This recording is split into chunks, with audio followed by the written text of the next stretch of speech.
प्रणाम। मैं प्रवीण पांडे और आप देखना शुरू कर चुके हैं पंडित जी। है कि आपको नहीं आता कि आप कैसे माला को प्राण प्रतिष्ठित करें। ठीक है, पंडित जी आपको जल्दी मिल नहीं रहे हैं। अगर आप किसी पंडित जी से कह भी रहे हैं तो पता चला वो बोल रहे हैं कि भैया ये माला तो 4,000 रुपये लगेगा इसको प्राण प्रतिष्ठित करवाने में, अथवा आपको नहीं मिल रही है, योग्य ब्राह्मण नहीं है। तो उस कंडीशन में आप क्या करेंगे? शॉर्टकट है, परमानेंट इलाज नहीं है। पेट दर्द हो रहा है आपका तो मेडिकल स्टोर से आप एक दवा लेके खा लेंगे, दर्द की कुछ देर के लिए राहत मिलेगी, हमेशा के लिए राहत नहीं मिलेगी। तो ये एक शॉर्टकट इलाज ही मैं बता रहा हूं, ये परमानेंट नहीं बता रहा हूं। आप करें क्या कि भगवान के सामने जहां पे आप पूजन करते हैं वहां पर आप अपने माला को, जप मालिका को रखें। जब आप पूजन करने जाएं, मतलब जिस दिन आप खरीद के लाते हैं उस दिन जल से धुलकर भगवान के पास रख दें। फिर जब आप पूजन करने सुबह के समय जाएं, वैसे अगर आप इसको प्राण प्रतिष्ठित करना चाहते हैं तो सोमवार का दिन बहुत अच्छा रहता है, भगवान शिव का दिन है, इस दिन करें, बहुत उत्तम फल मिलेगा। आप जब प्राण प्रतिष्ठित करने जाएं तो आपको कुछ चीजों की आवश्यकता होगी।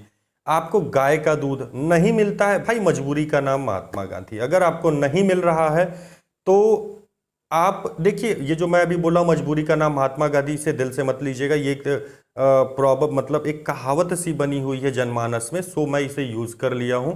अगर इस बात से किसी को दुख पहुंचता है या कुछ होता है तो मैं क्षमा याचक हूं, हाथ जोड़ के उनसे क्षमा मांगता हूं। महात्मा गांधी हमारे राष्ट्रपिता हैं, मैं उनका अपमान नहीं कर रहा हूं। ठीक है, तो आप जब भी उसको अपनी माला को प्राण प्रतिष्ठित करना चाहें तो आपको कुछ चीज़ों की आवश्यकता पड़ेगी। आप चंदन थोड़ा सा रख लें अपने पास, इसके अलावा गंगा जल की व्यवस्था कर लें, थोड़ा जल रहे, गाय का दूध रहे। गाय का दूध नहीं है तो जो दूध आपके यहाँ आता है, पैकेट वाला भी दूध है चलेगा, परंतु उबला हुआ ना रहे, कच्चा दूध ही रहे। थोड़ी सी दही मिल जाए तो अति उत्तम है, देसी घी मिल जाए, ये चीज़ें आपके पास होनी चाहिए। अब करेंगे क्या आप कि एक ताम्र पात्र ले लें। अगर आपके पास ताम्र पात्र नहीं है तो भाई स्टील चलेगा, लेकिन स्टील नहीं लेना चाहिए, नहीं यूज करना चाहिए स्टील की थाली का। ताम्र पात्र, भले छोटी सी कटोरी आप ले लें, ताम्र पात्र खरीद लें। 40, 50 या 100 रुपए में आपको अच्छा ताम्र पात्र मिल जाएगा। ताम्र पात्र ले लें। सर्वप्रथम आप गंगा जल से माला को धुल लें।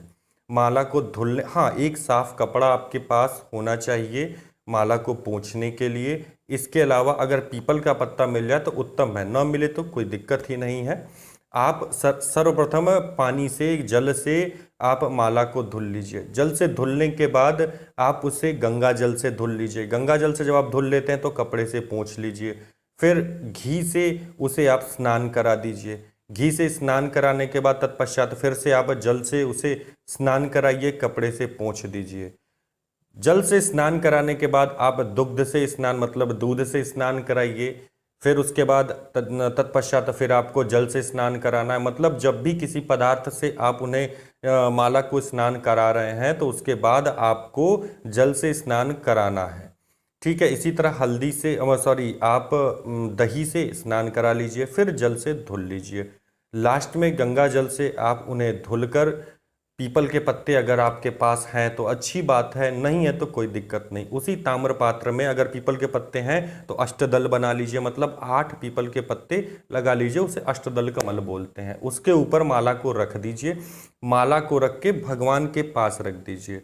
आप अपनी पूजा करिए। पूजा करते वक्त माला के ऊपर, सुमेरु के ऊपर भी चंदन लगाइए, अगरबत्ती दिखाइए, और अपने, जब आपकी पूजा स्टार्ट हो रही हो तो अपने लेफ्ट हैंड को अपने हृदय पर रखते हुए अपने राइट हैंड को सुमेरु को स्पर्श करिए और 15 बार ओम शब्द का उच्चारण करिए। ओम मंत्र का, ओम नाद का उच्चारण करिए।